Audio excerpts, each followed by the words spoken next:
Bonjour à toutes et à tous, fidèles lectrices et lecteurs de Corbeau News Centrafrique. Le CNC, c'est avec un immense plaisir que votre Gisèle Moloma vous retrouve pour un nouveau décryptage de l'actualité qui fait frissonner notre chère République. Aujourd'hui, je suis accompagnée de mon excellent collègue Eric Azumi pour une discussion piquée sur les dernières péripéties de nos amis russes. Bonjour Eric, comment allez-vous ce matin? Bonjour Gisèle et bonjour à notre cher public. Je vais très bien, merci, prête à décortiquer ces nouvelles qui, disons-le, ne manquent jamais de piquant quand il s'agit de la Centrafrique.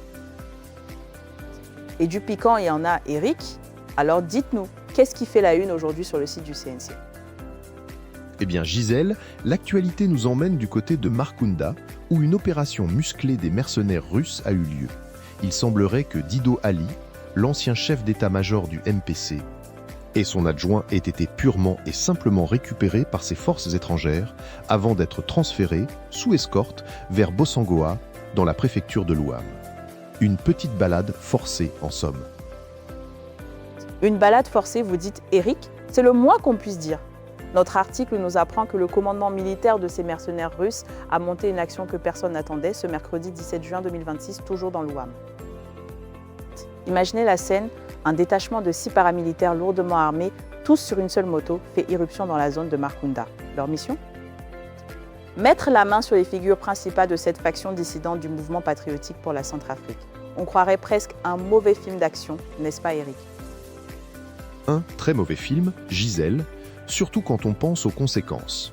Ces hommes, qu'on appelle les hommes de Wagner, n'y sont pas allés de main morte. Ils ont d'abord ciblé Al-Hafiz Ali, plus connu sous le surnom de Libanais, qui est l'adjoint de Dido Ali. Ils l'ont contacté par téléphone. La politesse avant l'enlèvement, c'est charmant, avant de débarquer sur sa base à Fies, un coin qui sent bon l'exploitation minière. Une fois sur place, nos forces russes ont eu cette technique absolument sidérante. Ils ont désarmé psychologiquement la garde rapprochée du chef rebelle. Gisèle, désarmé psychologiquement, ça veut dire qu'ils leur ont dit de ne pas bouger. Point barre. Et le Libanais n'a même pas eu le droit d'utiliser sa propre moto. On l'a forcé à monter sur la leur pour l'emmener vers Kouki. Une marque de respect, j'imagine, pour ce chef rebelle. Le respect, Eric, c'est un mot qui semble avoir été rayé du dictionnaire de ces mercenaires et figurez-vous que cette charmante procédure a été appliquée à l'identique pour Dido Ali lui-même, l'ancien chef d'état-major du MPC. Ces gardes du corps ont reçu le même ordre ferme, pas un mouvement, et sa moto personnelle, elle, abandonnée là comme un vulgaire déchet. Dido Ali a été lui aussi embarqué sur la moto de ses paramilitaires.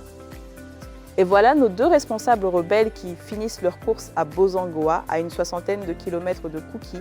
On dirait presque un service de VTC forcé, avec des tarifs exorbitants et une destination imposée, non? Absolument Gisèle, un service VIP unilatéral. Et ce n'est pas tout. Notre article nous confirme que cette reprise en main vise l'ensemble de la clique de Dido Ali. Le troisième homme du groupe, le coordonnateur militaire Abdelkader Hassan, qui se trouve actuellement à Markounda, a lui aussi reçu un ordre direct des mercenaires russes. Un ordre qui sonne comme une injonction. Quitter sa position immédiatement pour retourner à Fies, sur le chantier minier, et attendre gentiment qu'ils viennent le récupérer à son tour. C'est une humiliation publique, Gisèle, une démonstration de force qui ne laisse aucune place à l'interprétation. On ne leur demande pas leur avis, on leur ordonne leur destin. C'est une véritable leçon d'humilité forcée, Eric, et une mainmise totale. Cette manière de faire brutale et sans phare laisse planer une incertitude glaçante sur l'avenir de cette faction dissidente qui avait osé s'opposer à la direction de Mahamat al-Hatim. Est-ce une arrestation savamment maquillée? Une convocation sous la contrainte pour une réunion dont le contenu reste secret? Ou tout simplement un transfert définitif vers Bangui sans autre forme de procès? Les bruits de couloir les plus invraisemblables circulent déjà dans l'Ouham, pendant que les pauvres gardes du corps des chefs rebelles laissés sur le carreau n'ont toujours aucune nouvelle de leur hiérarchie, aucune explication, aucune information, juste le vide laissé par ces forces russes. C'est un silence assourdissant, une opacité qui en dit long sur la manière dont ces acteurs évoluent sur notre territoire. C'est cela, Gisèle. C'est le règne de l'arbitraire et du silence imposé par ceux qui se croient tout permis. Une bien sombre illustration de la situation dans certaines de nos régions. Un grand merci Eric Azumi pour cette analyse toujours aussi pertinente. Cet article, mes chers auditeurs, a été rédigé par notre confrère Arsène Feyemonazoui. Et pour toutes vos informations, vos témoignages, n'hésitez jamais à contacter la rédaction de Corbeau News Centrafrique. Notre numéro WhatsApp est le +236 70 16 44 65. Nous sommes à votre écoute.